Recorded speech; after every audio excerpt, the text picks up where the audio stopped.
Naxx and Tier 7 content has been out for almost a week now. Today we're going to take a look at how each class is performing. What are the strongest classes? What are the best at the highest levels? What are the best on average? Which are the most popular classes that are being played? And everything in between. With that being said, guys, we did hit 35,000 subscribers on the YouTube channel. Massive thank you. We are going to be pushing for 50K by the end of, I don't know, next year. But either way, we will be doing a giveaway on my DK tank guide coming out later this week. And from there, let's dive right in.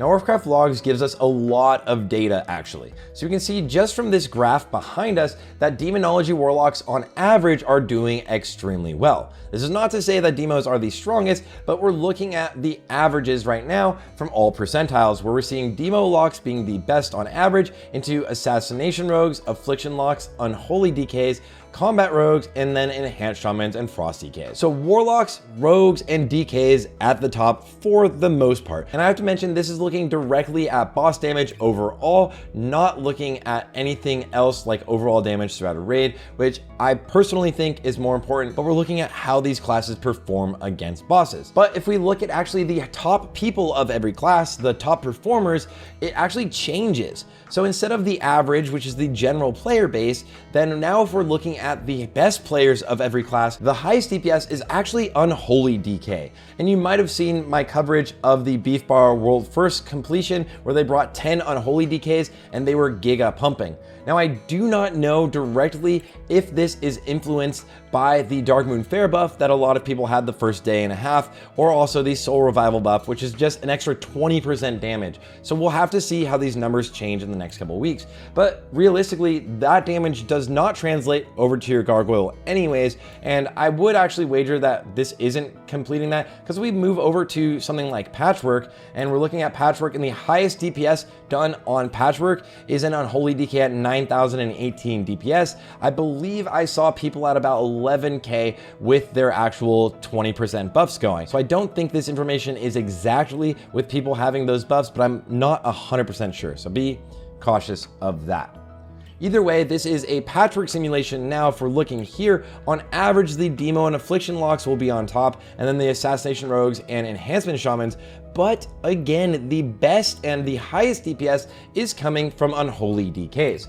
This is very much because Unholy does phenomenally well on short fights, better than any class there is. And then it's mages next on short fights. So longer fights, which most of these fights are gonna be, you're gonna actually see the Warlocks take over and do more damage. Now, do be aware, we are in pre-bis gear, so most people don't have a lot of the gear they need. A huge one would be something like a Frost DK is extremely gear dependent, especially just looking at Sigil of Awareness, which I released a short about, and you can buy Sigil of Awareness for 25 marks. It's super easy to get, and it is a insane DPS increase. So that'll be a huge jump just for Frost DKs. Then if we push down below those classes, we see that Hunters start to creep up, starting with Survival Hunters because they are less gear dependent, and you're gonna be running a Survival Hunter until you have more gear. So right now, especially in pre-bis, you're absolutely Survival Hunter. Then we've got Boomkin down here. We also have Shadow Priest into the other specs of mages, and then Feral DPS with the hugest deviation from the middle.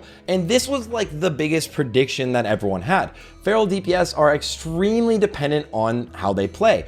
Good Ferals will do insanely well compared to bad Ferals, and on average, look at how low the bad Ferals are. Lower than anyone else other than actually Gladiator Warriors, which is basically a tank warrior. Another thing I wanted to look at was how many people are playing of each class. And the biggest by far is actually gonna be mages. Mages, Assassination Rogues, and then Unholy DKs. But mages are actually eclipsing anyone else, mainly Arcane Mages. And I think that's because Rogues have multiple viable classes, but you can see combat is all the way down here at about 50,000. So this early in the expansion so far, mages are the most popular class. I would say also Death Knights are pretty high as well, as you can see that the other specs are realistically viable, seeing 180,000 people playing Frost, but more people playing Unholy.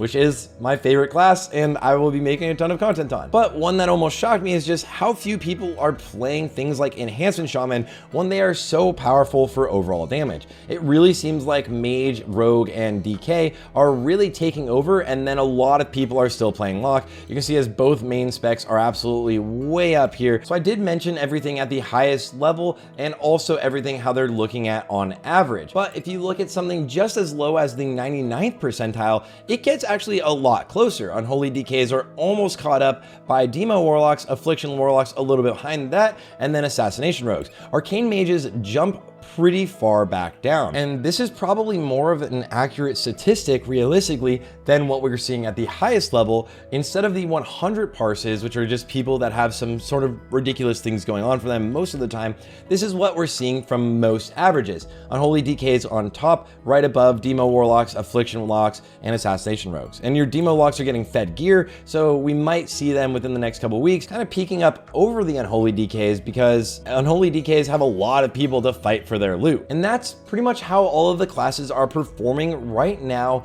this early on in the raids. Remember, this is very early. A lot more people are playing all of the classes. This is just the people that rushed up within the first reset, but this is how people are performing with their pre-bis gear. As fights get even shorter, actually, Unholy DK gets much stronger. And as we get more gear, that just means the fights are shorter.